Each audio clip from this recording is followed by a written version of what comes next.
Star Wars is back on the big screen for the first time since 2019, which feels insane to say, but we're here. Today I'm talking about The Mandalorian and Grogu. This is the brand new Star Wars movie that hits theaters later this week. I was able to see it early. These are going to be my honest thoughts on the movie. And I am going to give you some background on my personal experience with Star Wars, but before I get into this, hit that like button, comment down below your thoughts on Mando and Grogu if you've seen it, and of course, subscribe and hit that notification bell to help reach my goal of 200,000 subscribers here on the channel. It will mean quite a bit. But when it comes to Star Wars, I have a deep love and passion for this franchise. The original trilogy is my #1 trilogy of all time, and that original Star Wars movie is the movie that I give the credit to getting me into movies in general. It is the perfect hero's journey, and over the years, we've gotten different iterations of Star Wars. Of course, recently they've become more of a TV-first franchise. I recently delved into the world of Andor, Season 2 specifically, rewatched Season 1, then watched Season 2. Andor is now a top-tier Star Wars project for me. But The Mandalorian is, of course, the reason I brought this up. That show, the first 2 seasons I adore. Season 3, undeniably a dip in quality, like straight up, objectively worse. And then we took 3 years off, and now we got this movie coming out. And the marketing didn't really sell me. I had my suspicions that this would feel like a TV show movie. And having seen the movie, that's exactly what we got. I'm really bummed about this review, but I gotta be honest.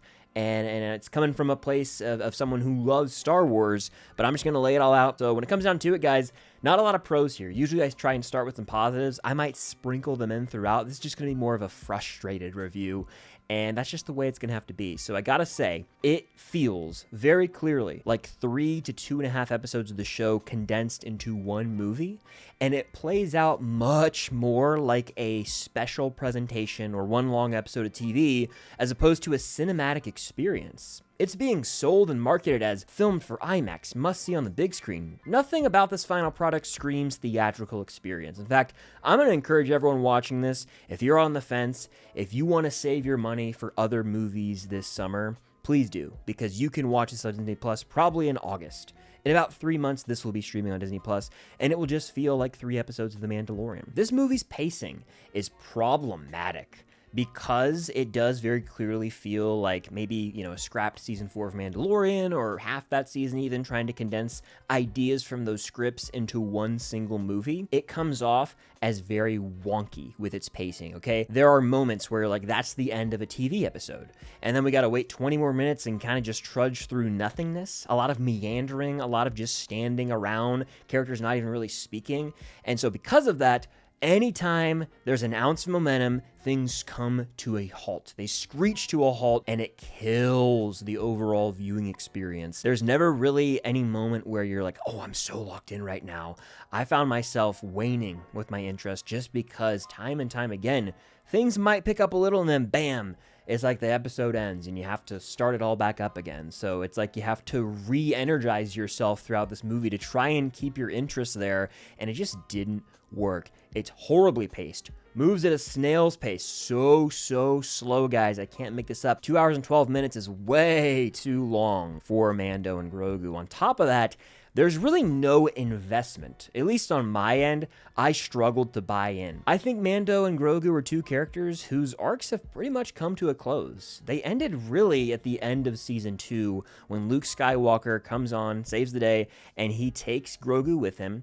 And in that moment, Mando's arc kind of is done as well. We could have just said goodbye to those characters there, but we got a whole nother season of TV with them. We then got the Book of Boba Fett, and now they're here, and they're very static characters. Nothing really changes with either of them from the moment the film opens to the moment the credits roll. That was a suspicion of mine going in. I was like, I don't know if they're really gonna have much to do here, and it kind of feels like we go nowhere. There's really no set-in-stone character arc. The characters are just there. We're not really exploring them. We're not going into their backstory. There's nothing really interesting happening with them.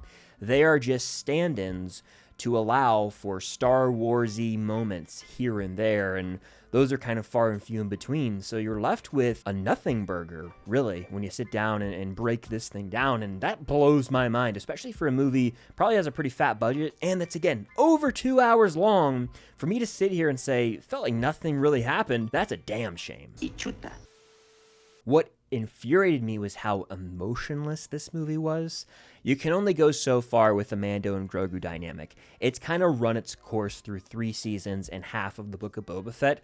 We've seen them do just about everything with it. It peaked emotionally at the end of season 2, which is why I think that was when those characters should have just ended on a high and rode off into the sunset. But now we're just left with sad attempts almost to try and stir up some emotion. It's like playing into the past and it's just not doing it for me. Really, the worst crime this movie commits is how clearly and unashamedly it only cares about creating cute moments that are artificial for Grogu so that they can sell more merch. It's like every other scene, Grogu's holding a different prop, whether it's a cookie or some popcorn or like fish bones or this weapon. And he's got, oh, this attachment on his outfit and he's with these characters now in this new vehicle. It was like every scene I was like, wow, this is really the first time in my life where I have viewed a big blockbuster movie where its sole purpose clearly is to try and sell toys. I was thinking about it way too much watching this movie, and I bet a lot of you watching this review who've seen the movie will feel similarly. It's like every other moment, Grogu has some sort of change with an outfit or, again, a prop that he's holding. And I was like, they are going to milk that with the toys for sure. I just think the cuteness shtick has run its course. Oh, he's so cute. He's making this little baby noise. He's goo goo gagaing and,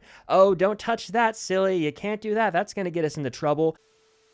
How long can we do that? It was really stale in season 3, and it's completely lost all steam for me in this movie. It just feels repetitive.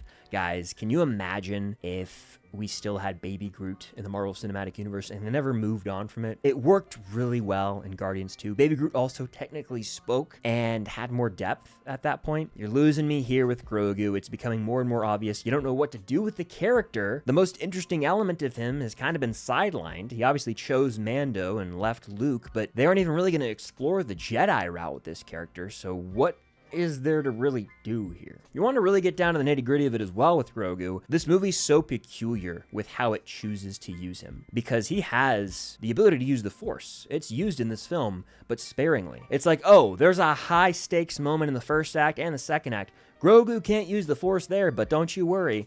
We'll save it for when it really matters most. I was like, am I crazy or did Grogu lose his Force ability for like half this movie? I was like, can he not use the Force? No, he can. It's just a really peculiar writing choice to have him use it in certain instances. It's almost like they forgot who the character was, which was irritating. Now, something I couldn't stand about this movie was this false sense of danger, of peril, where the movie would put beloved main characters in dangerous situations. And the movie insists, oh, they might not make it out of this one. And I'm just sitting there going, what time is it? How much time are we going to waste here thinking this character is not made? Okay, let's get the show going. I can't stand that trope in this movie. They go all in on it at one point, and I'm just like, guys, can we just get the ball rolling here? You're wasting our time. You're wasting your time. We know everyone's going to be okay. Something that also doesn't help is that multiple characters in this movie have very monotone voices. Mando himself, Djarin, by the way, is his name.